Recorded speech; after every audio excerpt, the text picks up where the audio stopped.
Bonjour à tous, shalom shalom, bienvenue les amis, j'espère que vous allez tous bien par la grâce du Seigneur Dieu d'Israël, de l'unique Dieu de vérité. Il est le Dieu vivant et le roi pour l'éternité. Il se nomme l'Éternel des armées. Et Israël est son héritage. Béni soit le Seigneur Dieu d'Israël d'éternité en éternité. Loué soit l'Éternel qui vient au secours de son peuple. Gloire à l'Éternel, Dieu d'Israël, que son saint nom soit béni. Amen. Ve Amen. Les amis, frères et sœurs dans le Seigneur, le monde bascule dans une frénésie antisémite et antichrétienne, car nombreux sont les actes antichrétiens qui se multiplient à l'instar des actes antisémites grandissants. La pensée antisémite et antichrétienne s'impose en Europe et en Occident avec de la haine, de la violence et du mépris. L'Europe dite christianisée tourne le dos au Seigneur de gloire pour se corrompre avec l'islamisme, pour l'antisémitisme, pour la haine du juif, pour la haine d'Israël et pour la christianophobie, l'hostilité contre les chrétiens. L'Europe, devenue antichrétienne, ne veut plus du Dieu d'Israël, ni de Jésus, de Yeshua, le Messie sauveur. C'est ce que le Seigneur nous a laissé dans sa parole, en disant que si le monde a de la haine pour nous, c'est que le monde a haï le Seigneur en premier. Je vous partage un premier texte qui est dans l'évangile de Jean, au chapitre 15, du verset 18 au verset 21. Si le monde a de la haine pour vous, sachez qu'il m'a haï avant vous. Si vous étiez du monde, le monde aimerait ce qui est à lui. Mais parce que vous n'êtes pas du monde et que je vous ai choisi du milieu du monde, à cause de cela, le monde a de la haine pour vous. Souvenez-vous de la parole que je vous ai dite. Le serviteur n'est pas plus grand que son maître. S'ils m'ont persécuté, ils vous persécuteront aussi. S'ils ont gardé ma parole, ils garderont aussi la vôtre. Mais tout cela, ils vous le feront à cause de mon nom, parce qu'ils ne connaissent pas celui qui m'a envoyé. Qui est celui qui a envoyé le Seigneur Jésus, le Seigneur Yeshua sur terre? Le Père, le Dieu d'Israël, que le monde ne connaît pas ou ne veut pas connaître. Beaucoup de chrétiens sont malmenés, persécutés et mis à mort dans le monde, dans l'indifférence la plus totale. Les médias n'en parlent pas, ou très peu. Le Vatican est muet là-dessus. En France, la situation devient inquiétante face aux actes antichrétiens. La France est devenue la championne d'Europe des actes antichrétiens. La France se détache de ses racines chrétiennes, ce qui préfigure des difficultés à venir et des menaces potentielles pour les chrétiens en France.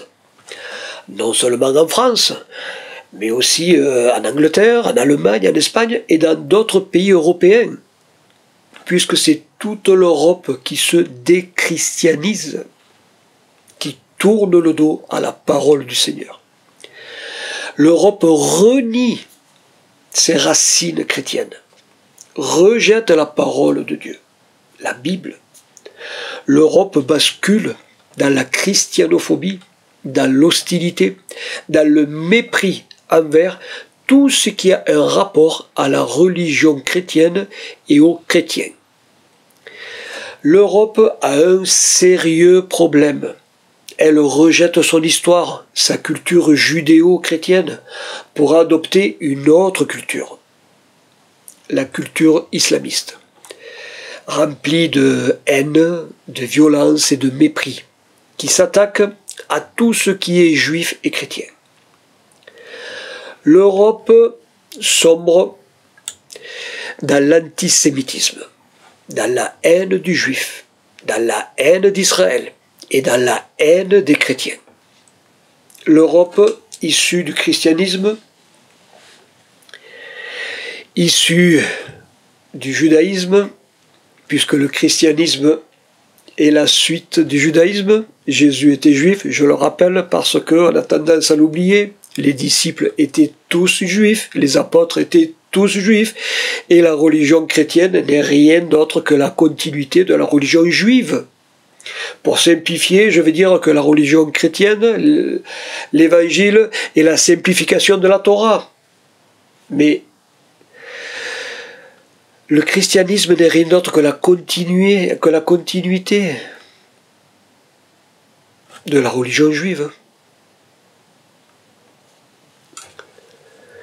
L'Europe issue du christianisme tombe dans l'apostasie, dans l'abandon de la foi chrétienne pour se tourner vers l'islamisme, vers l'obscurantisme religieux d'une culture de haine, de violence et de mépris, portée par l'idéologie gauchiste, islamo-gauchiste, corrompue à la pensée islamiste et à la cause palestinienne, pour la reconnaissance de la Palestine, pour le partage de la terre d'Israël.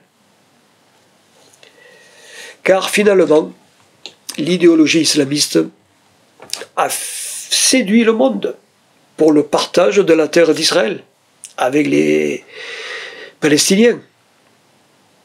Ce qui fait que Donald Trump a proposé un plan de paix pour Gaza, incluant la libération des otages, la fin de la guerre à Gaza et le désarmement du Hamas, avec en plus un comité international pour la paix au Moyen-Orient présidé par Donald Trump. Le monde approuve le plan de paix proposé par Donald Trump, mais le Hamas n'a pas encore donné de réponse favorable au plan de paix. Ce qui fait que rien n'est sûr ni certain concernant le plan de paix. Parce que le Hamas ne se désarmera pas. Le Hamas n'en a rien à faire du plan de paix. Car ce sont des terroristes assoiffés de sang qui ne vivent que pour le culte de la mort. La seule chose qui intéresse le Hamas, c'est la destruction d'Israël. Et tant que le projet de destruction d'Israël sera dans l'esprit du Hamas et dans l'esprit de tous les islamistes, il n'y aura pas de paix possible, car il est impossible de faire la paix avec le mal. Le plan de paix de Trump, approuvé par les nations, risque d'être voué à l'échec. Par le Hamas, qui ne reconnaît pas sa responsabilité dans la situation de guerre à Gaza, et aussi parce que les terroristes du Hamas ne se repentiront jamais des massacres atroces qu'ils ont commis le 7 octobre 2023. Sans que le Hamas et les islamistes ne se repentent pas amèrement des massacres qu'ils ont commis, le plan de paix est injustifié, car il déshonore la mémoire des victimes. Le plan de paix favorise la cause du Hamas. C'est ce que Donald Trump et la majorité des dirigeants de la planète n'ont pas compris. Mais Donald Trump, pour avoir la faveur du monde, a mis la pression sur Benjamin Netanyahou pour qu'il approuve le plan. Ce que M. Netanyahou a approuvé pour la libération des otages et pour la fin de la guerre à Gaza. Le président des États-Unis s'est félicité de son plan de paix et de sécurité, que le monde entier approuve et applaudit, comme étant l'unique solution à la paix et à la sécurité du monde. Ce qui fait penser à ce que dit la parole du Seigneur sur la paix et la sécurité. Dans la première épître aux Thessaloniciens, au chapitre 5 et au verset 3, il est dit « Quand les hommes diront paix et sécurité, c'est alors que soudainement la ruine fondra sur eux comme les douleurs sur la femme enceinte, et ils n'échapperont point. » Ce n'est pas le plan de paix, ni la reconnaissance de la Palestine qui régleront le conflit de la cause palestinienne contre Israël. Car l'esprit du Hamas est toujours le même, l'éradication de l'État d'Israël et la mort des Juifs. Le plan de paix ne peut pas régler l'esprit mauvais du Hamas et l'esprit mauvais des islamistes qui ont vendu leur âme au diable. On ne peut pas combattre un esprit mauvais par un plan de paix humaniste. C'est impossible. Il faut d'abord chasser l'esprit mauvais. Mais l'esprit mauvais ne se chasse que par le nom de Jésus, par le nom de Yeshua, à condition d'accepter le Seigneur. Mais le Hamas, les islamistes et les antisémites qui sont dirigés par les esprits mauvais ne veulent pas du Seigneur Yeshua. Ce qui fait que les esprits mauvais, les démons, ont pris possession du Hamas, des islamistes et des antisémites qui veulent la disparition des Juifs et d'Israël. De ce fait, la paix est impossible avec les terroristes islamistes tant qu'ils sont vivants. Le plan de paix de Donald Trump n'est pas fait dans le cadre de l'esprit du Seigneur, parce que Donald Trump cherche la reconnaissance par le prix Nobel de la paix. Donald Trump veut la gloire du monde pour son plan de paix. Mais la paix, selon le plan de Trump, n'est rien d'autre qu'une paix illusoire. Ce n'est qu'une illusion humaine, humaniste. Il est impossible d'avoir la paix avec les démons terroristes du Hamas, avec les démons des islamistes et avec les démons des antisémites qui veulent la mort d'Israël, qui veulent la disparition du peuple de l'Éternel. La paix avec les méchants est impossible. Dans le livre d'Ésaïe, au chapitre 48, Ésaïe 48, verset 22. « Il n'y a point de paix, dit l'Éternel, pour les méchants. » Et toujours dans Ésaïe, au chapitre 57 et au verset 21, il est dit « Il n'y a point de paix, dit mon Dieu, pour les méchants. » Le Seigneur répète par 2 fois qu'il n'y a point de paix pour les méchants. Le Seigneur répète par 2 fois ce qui est très important, ce qui signifie qu'il faut prendre sa parole au sérieux. Il n'y a point de paix, dit mon Dieu, pour les méchants. Comment voulez-vous que l'Éternel accepte la décision des antisémites de l'ONU pour la reconnaissance de la Palestine et du plan de paix de Donald Trump qui veut avoir le prix Nobel de la paix, alors que tout est fait pour la glorification des Nations Unies antisémites et pour la glorification de Donald Trump, avec tout le respect que je lui dois, malgré que Trump soit en faveur d'Israël. Qui a consulté l'Éternel pour avoir son avis? Est-ce que M. Macron a consulté l'Éternel pour la reconnaissance de la Palestine? Non. Est-ce que les nations à l'ONU ont consulté l'Éternel pour la reconnaissance de la Palestine? Non. Est-ce que M. Donald Trump a consulté l'Éternel pour le plan de paix? Non plus. Alors, il ne faut pas s'étonner de ce que dit la Bible. Quand les hommes diront paix et sécurité, une ruine soudaine s'abattra sur eux. La reconnaissance de la Palestine pour la paix apporte une confusion extrême concernant Israël, qui est rendu coupable et responsable de la situation à Gaza. Et malgré qu'Israël a accepté le plan de paix de Donald Trump, le monde mettra la pression sur Israël. Parce que le monde, sous la pression islamiste, est prêt à sacrifier Israël sur l'autel du palestinisme, de la religion des antisémites de la planète, qui ne jurent que par la Palestine, par la Cisjordanie, que le monde estime appartenir à la cause palestinienne, qui est la source de l'établissement du plan de paix, de la paix illusoire que l'esprit du mal a implanté dans le monde pour la chute du monde. Le plan de paix humaniste ne peut pas régler un conflit éternel qui a débuté au ciel il y a une éternité, quand Satan s'opposa à Dieu pour la gouvernance du monde. L'opposition est toujours la même ici-bas, puisque le monde dirigé ici-bas par Satan s'oppose à la gouvernance divine, au plan de l'Éternel, pour Israël, pour son peuple. Que propose le diable?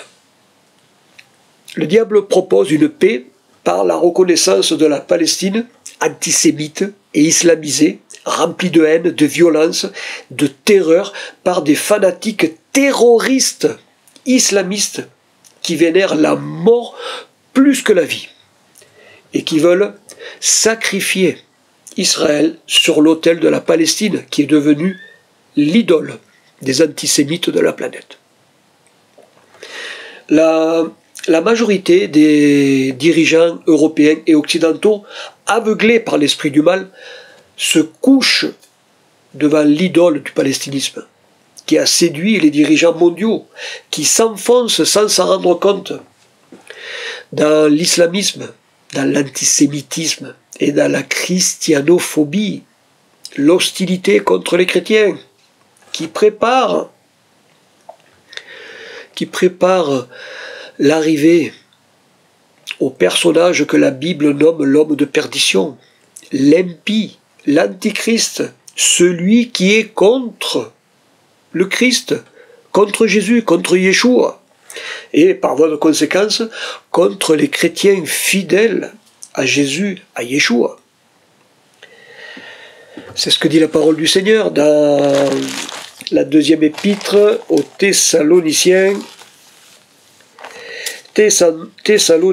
au chapitre 2, du verset 1 au verset 3. Nous vous le demandons, frères, en ce qui concerne l'avènement du Seigneur Jésus et de notre rassemblement auprès de lui. Ne vous laissez pas promptement ébranler dans votre bon sens, ni alarmer par quelque inspiration, par quelque parole ou par quelque lettre qui nous serait attribuée, comme si le jour du Seigneur était déjà là. Que personne ne vous séduise d'aucune manière, car il faut qu'auparavant l'apostasie soit arrivée et que se révèle l'homme impie, le fils de la perdition. Le verset 4 dit « L'adversaire qui s'élève au-dessus de tout ce qu'on appelle Dieu ou qu'on adore, et qui va jusqu'à s'asseoir dans le temple de Dieu et se faire passer lui-même pour Dieu. » Vous voyez l'ordre des événements selon le Seigneur. D'abord, l'apostasie. L'apostasie doit arriver en premier. Ensuite, se révèle l'homme impie, le fils de la perdition, l'antichrist, l'adversaire. Et ensuite, à l'avènement du Seigneur, l'antichrist est détruit par l'avènement du Seigneur. C'est important de bien rester dans l'ordre des choses. Et nous entrons pleinement dans l'apostasie de la fin des temps, suite à la reconnaissance de la Palestine, qui est l'élément déclencheur de l'apostasie. Car l'Europe déchristianisée s'est détournée de la foi chrétienne pour se tourner vers la pensée islamiste, à l'image de l'Église catholique romaine papale qui a fait alliance avec l'islam, ce qui est l'apostasie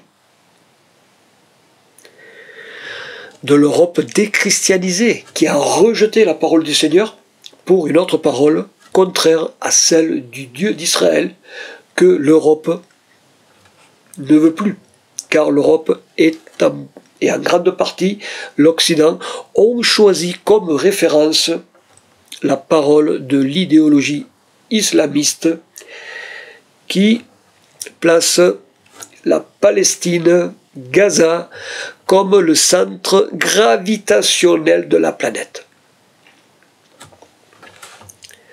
Mais ce n'est pas ce que dit la parole du Seigneur. Dans le livre d'Ésaïe, Ésaïe au chapitre 2, versets 2 à 4.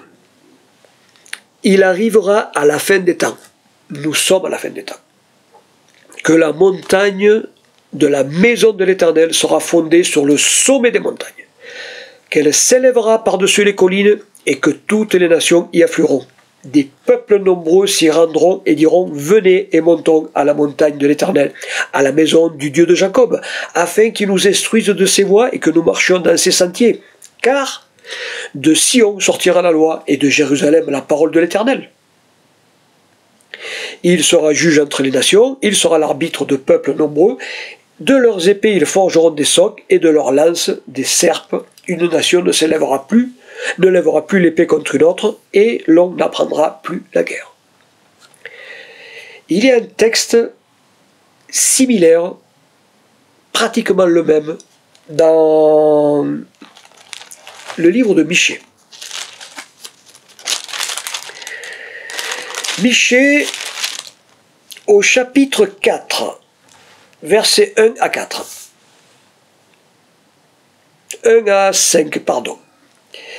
Il arrivera, Michée 4, 1 à 5. Il arrivera à la fin des temps que la montagne de la maison de l'Éternel sera fondée sur le sommet des montagnes, qu'elle s'élèvera par-dessus les collines, et que les peuples y afflueront, des nations s'y rendront nombreuses et diront « Venez et montons à la montagne de l'Éternel, à la maison du Dieu de Jacob, afin qu'il nous instruise de ses voies et que nous marchions dans ses sentiers, car de Sion sortira la loi, et de Jérusalem la parole de l'Éternel.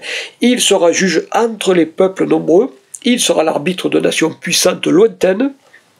De leurs épées ils forgeront des socs, de leurs lances des serpes, une nation ne lèvera plus l'épée contre une autre, et l'on n'apprendra plus la guerre, ils habiteront chacun sous sa vigne et sous son figuier. Il n'y aura personne pour les troubler, car la bouche de l'Éternel des armées a parlé. Tandis que tous les peuples marchent, chacun au nom de son Dieu, nous marchons, nous, au nom de l'Éternel, notre Dieu, à toujours et à perpétuité. Deux textes similaires, séparés par des années, que l'Éternel a révélés à deux prophètes différents, à Ésaïe et à Michée, qui parlent de la même manière. Vous voyez la cohérence des textes dans la Bible. Si le texte est répété par deux fois dans la parole de Dieu, c'est que c'est important d'en prendre connaissance pour que l'on comprenne et que l'on voit que Jérusalem sera élevée au-dessus de toutes les villes du monde et que c'est à Jérusalem que les nations viendront, à la maison du Dieu de Jacob, au temple de l'Éternel à Jérusalem. Les nations, l'ONU, les islamistes mettent la Palestine et Gaza au-dessus, comme étant le centre, le sommet du monde.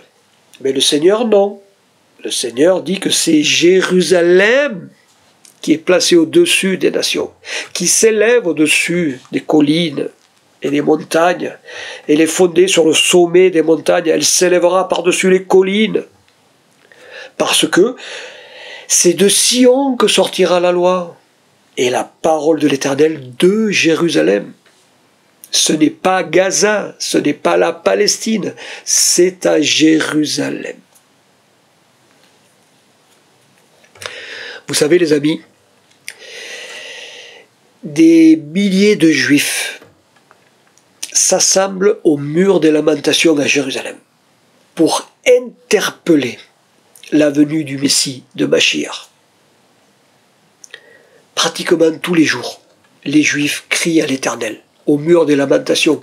Ils louent le Seigneur, ils chantent, ils prient, ils intercèdent, ils appellent le Seigneur et ils demandent à l'Éternel d'envoyer le Messie.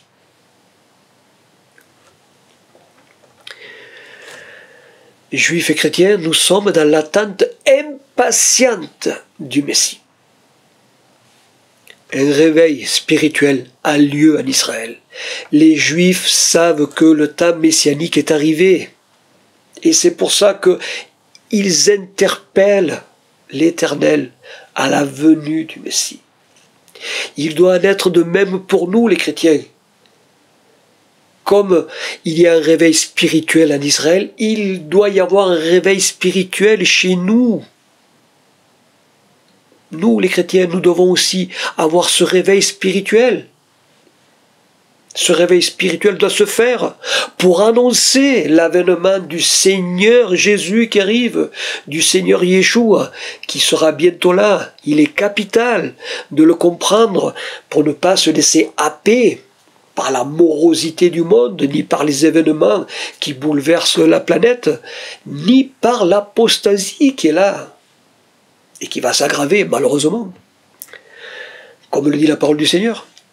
Car il faut que l'apostasie arrive d'abord et que se révèle l'homme impie, l'homme de la perdition, l'antichrist, celui qui est contre Jésus, contre Yeshua, contre le Messie. Le Seigneur nous a avertis que ces choses-là arriveraient.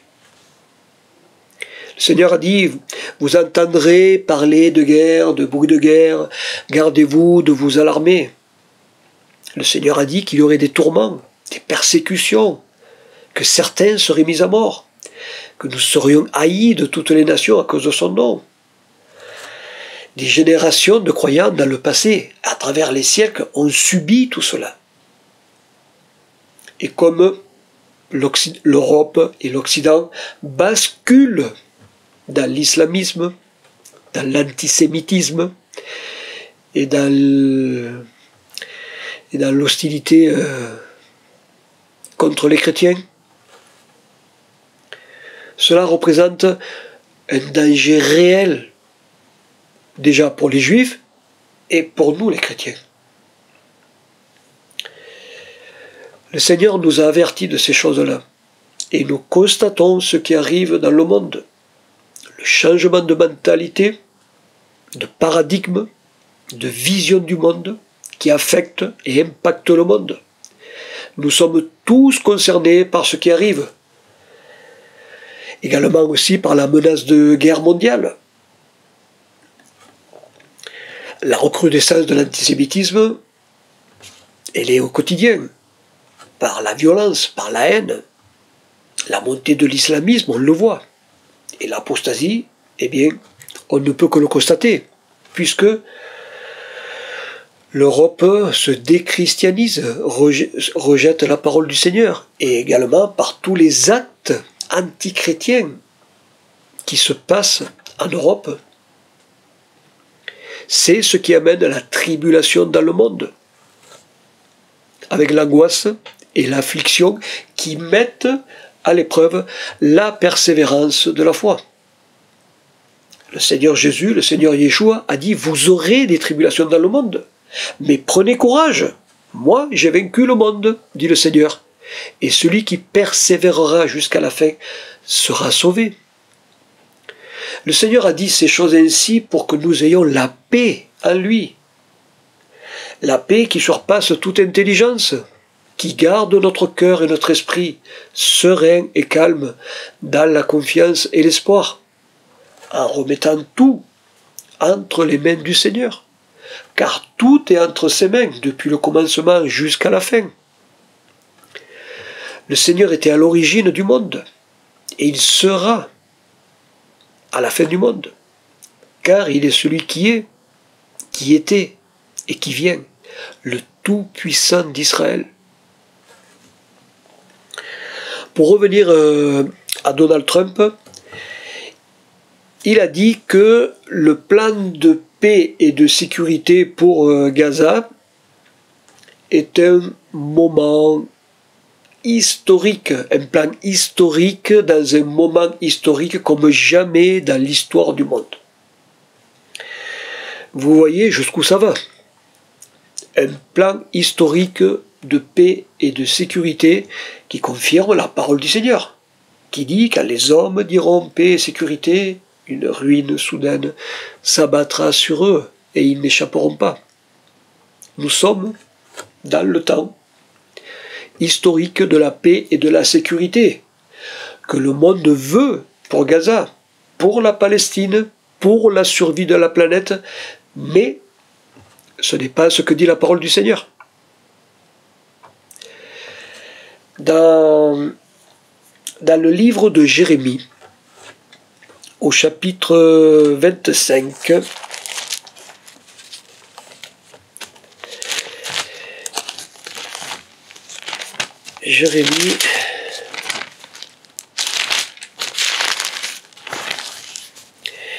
Jérémie au chapitre, oui, dans ce chapitre de Jérémie 25, il y a une prophétie qui est un résumé général sur le jugement de Dieu sur terre qui concerne Israël et les nations à l'époque de Jérémie. Mais il faut savoir qu'une prophétie de la Bible est donnée autant pour le présent que pour le futur.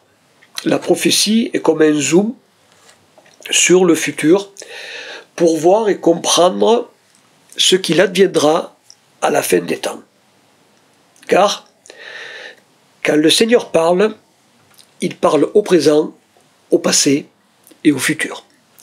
Et la prophétie de Jérémie 25 est liée à notre époque sur le jugement que l'Éternel va exercer sur les nations hostiles à Israël. Alors, Jérémie 25, du verset 15 au verset 33. Car ainsi m'a parlé l'Éternel, le Dieu d'Israël. Prends de ma main cette coupe remplie du vin de la fureur et fais-la boire à toutes les nations, vers lesquelles je t'envoie, qu'elles boivent, titubent et soient affolées, à la vue de l'épée que j'envoie au milieu d'elles. Je pris la coupe de la main de l'Éternel et je la fis boire à toutes les nations vers lesquelles l'Éternel m'envoyait, à Jérusalem et aux villes de Juda, à ses rois et à ses ministres, pour en faire une ruine, un objet de stupéfaction, de raillerie et de malédiction, comme aujourd'hui même au Pharaon, roi d'Égypte, à ses serviteurs, à ses ministres et à tout son peuple, à tout l'Occident, à tous les rois du pays d'Ouz, à tous les rois du pays des Philistins, à Ascalon, à Gaza, à Écron, à ceux qui restent d'Asdod, à Édom, à Moab, aux Ammonites, à tous les rois de Tyr, à tous les rois de Sidon, et au roi de l'île qui est au-delà de la mer. Vous comprenez, l'île au-delà de la mer, les États-Unis, les îles britanniques. À Dedan, à Théma, à Bouze, à tous ceux qui se rasent les coins de la barbe, à tous les rois d'Arabie, à tous les rois d'Occident, répété par 2 fois, qui habitent dans le désert. Pourquoi les rois d'Occident habitent dans le désert? Parce qu'ils ont fait des alliances avec les pays arabes. À tous les rois de Zimri, à tous les rois d'Élan, la Perse, à tous les rois de Médie. Médie, on pourrait dire l'Ukraine. À tous les rois du Nord, On pourrait mettre la Russie. Proches ou éloignés les uns des autres, il y a tous les royaumes de la terre qui sont à la surface du sol. Et le roi Sheshak boira après eux. Alors qui est ce roi Sheshak? Eh bien, c'est un symbole, c'est un code de la Bible pour dire que, puisque c'est celui qui vient en dernier, c'est le dernier roi, donc c'est Satan. Le roi de Sheshak, qui dans le texte est le roi de Babylone, symbolise Satan, le roi de la Babylone moderne, de la fin des temps, et Satan lui aussi aura son jugement, puisqu'il boira lui aussi la coupe que le Seigneur donne. Je continue, verset 27. Tu leur diras, ainsi parle l'Éternel des armées, le Dieu d'Israël, buvez, enivrez-vous et vomissez, et tombez sans vous relever à la vue de l'épée. L'épée, c'est la guerre. Que j'envoie parmi vous, et s'ils refusent de prendre de ta main la coupe pour boire, tu leur diras, ainsi parle l'Éternel des armées, buvez, buvez. Car voici, c'est par la ville sur laquelle mon nom est invoqué que j'inaugure le malheur. Et vous, vous seriez innocentés, vous ne serez pas innocentés, car j'appelle l'épée sur tous les habitants de la terre. Oracle de l'Éternel, des armées, et toi tu leur prophétiseras toutes ces choses, et tu leur diras, l'Éternel rugit de là-haut, de sa demeure sainte, il donne de la voix, il pousse des rugissements contre ce qui est son domaine. Son domaine, c'est la terre d'Israël, Jérusalem. Il pousse un cri, comme ceux qui foulent l'oppressoir, contre tous les habitants de la terre. Le bruit parvient jusqu'au bout de la terre, car l'Éternel est en procès avec les nations. Il entre en jugement contre toute chair. Il livre les méchants à l'épée. Les méchants, les antisémites, les ennemis d'Israël, les islamistes. Ainsi parle l'Éternel des armées. Voici qu'un malheur va de nation en nation. C'est ce que nous voyons tous les jours. Et qu'une grande tempête s'élève des extrémités de la terre.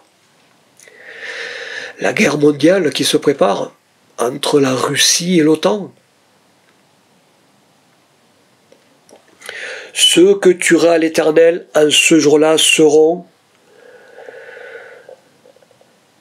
Ceux que tuera l'Éternel en ce jour-là seront d'un bout à l'autre de la terre. Ils n'auront pas de funérailles. On ne les recueillera pas. Ils n'auront pas de sépulture. Ils deviendront du fumier à la surface du sol. Quel texte! Quel texte! Le texte est clair. Dans le verset 29, le Seigneur dit, car voici, c'est par la ville sur laquelle mon nom est invoqué que j'inaugure le malheur. Et vous seriez, vous, innocentés? Vous ne serez pas innocentés, car j'appelle l'épée sur tous les habitants de la terre, oracle de l'Éternel des armées. Le Seigneur appelle l'épée, la guerre sur tous les habitants de la terre. La guerre qui arrive, la guerre mondiale, la dernière guerre, celle qui arrive et qui sera dévastatrice. Au verset 31, le bruit parvient jusqu'au bout de la terre, car l'Éternel est en procès avec les nations. L'Éternel a commencé par son peuple, c'est ce qu'il dit. Car voici, c'est par la ville sur laquelle mon nom est invoqué que j'inaugure le malheur. Israël a subi des choses terribles. Israël a subi des massacres atroces le 7 octobre. Et le Seigneur dit, et vous, vous seriez innocentés? Le plan de paix. Le Seigneur ne peut pas accepter le plan de paix. Il ne peut pas innocenter le Hamas à Gaza. Il ne peut pas innocenter les terroristes qui ont massacré une partie de son peuple. C'est pour cela que le Seigneur envoie la guerre, envoie la ruine. Quand le monde dira paix et sécurité, une ruine soudaine s'abattra. C'est ça la ruine. La guerre qui arrive, que le monde ne voit pas arriver.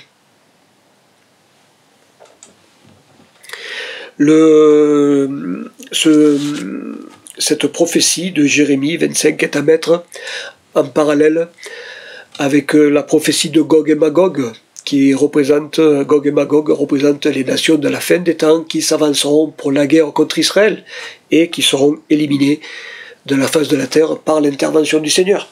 Et tout converge vers la guerre des nations contre Israël.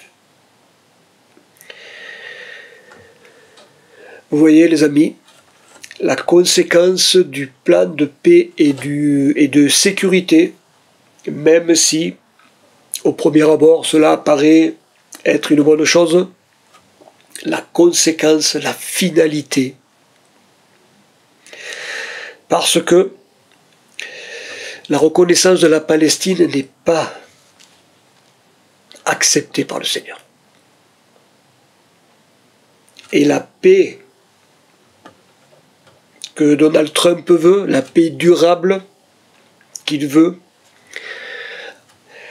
cette paix, en finalité, se tournera contre le peuple d'Israël, que les nations voudront éradiquer de la face de la terre, d'où le jugement de Dieu sur les nations. Le plan de paix de Trump est une aubaine pour les nations qui ont fait de la reconnaissance de la Palestine leur credo et l'unique solution pour une paix durable entre Palestiniens et Israéliens dans le partage du pays d'Israël. Mais nous savons par l'Écriture que c'est une séduction d'égarement pour ceux qui croient au mensonge. Dans la deuxième épître de Paul aux Thessaloniciens, au chapitre 2, du verset 11 et 12. Aussi, Dieu leur envoie une puissance d'égarement pour qu'ils croient au mensonge, afin que soient jugés ceux qui n'ont pas cru à la vérité, mais qui ont pris plaisir à l'injustice.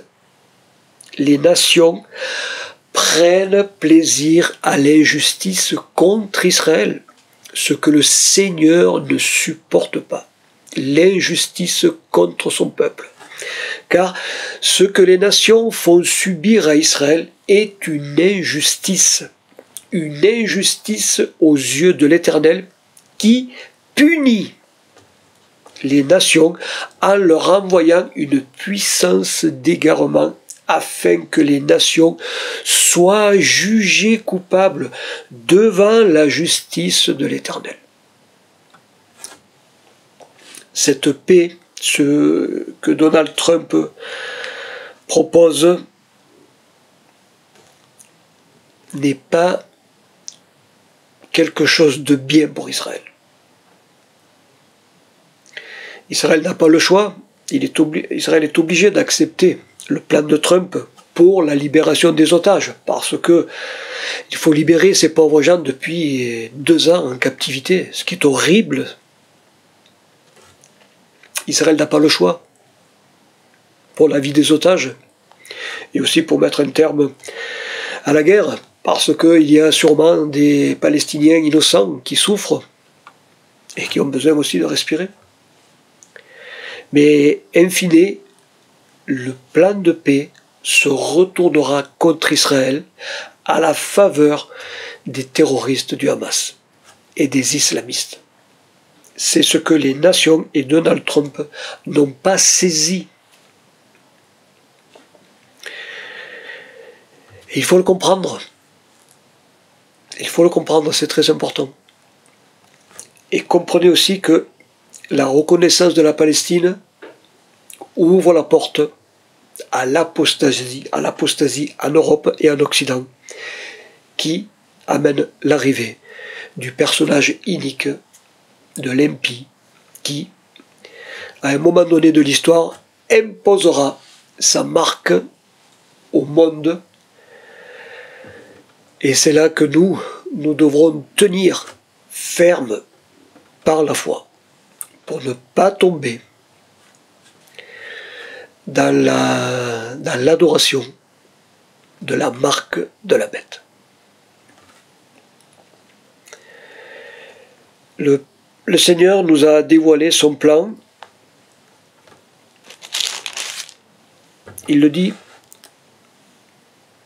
2 Thessaloniciens chapitre 2, verset 3, que personne ne vous séduise d'aucune manière, car il faut qu'auparavant l'apostasie soit arrivée et que se révèle l'homme impie, le fils de la perdition.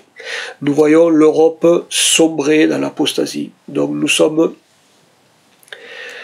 bientôt à l'arrivée de l'Antichrist. Les amis, c'est le message que je tenais à vous partager sur le plan de paix qui va, à mon humble avis, à l'encontre d'Israël et de la sécurité d'Israël. La paix durable pour Israël ne viendra pas des hommes, mais de l'Éternel, qui est la paix. Il est celui qui fait la paix. L'Éternel est celui qui donne la paix durable et éternelle. Et je terminerai par ce texte qui est dans le livre des Nombres. Nombres au chapitre 6, du verset 22 au verset 27, qui est la bénédiction d'Israël. L'Éternel parla à Moïse et dit, parle à Aaron et à ses fils, et dit, vous bénirez ainsi les Israélites, vous leur direz que l'Éternel te bénisse et qu'il te garde, que l'Éternel fasse briller sa face sur toi et qu'il t'accorde sa grâce, que l'Éternel lève sa face vers toi et qu'il te donne la paix. C'est ainsi qu'ils mettront mon nom sur les Israélites et je les bénirai. À tous nos frères juifs, à tout Israël, que l'Éternel bénisse et qu'il garde tout Israël. Que l'Éternel fasse briller sa face et qu'il accorde sa grâce à tout Israël. Que l'Éternel lève sa face vers tout Israël et qu'il donne la paix à tout Israël. Amen et Amen. Les amis, frères et sœurs, dans le Seigneur, à vous aussi, que l'Éternel vous bénisse et qu'il vous garde. Que l'Éternel fasse briller sa face sur vous et qu'il vous accorde sa grâce. Que l'Éternel lève sa face vers vous et qu'il vous donne la paix. Amen et Amen. Voilà les amis. Merci de votre écoute. Merci pour votre fidélité. Merci de partager les vidéos. Merci pour vos likes. Que l'Éternel soit avec chacun d'entre vous. Shalom. Shalom à vous tous et par la grâce du Seigneur, je vous dis à bientôt. Shalom à vous.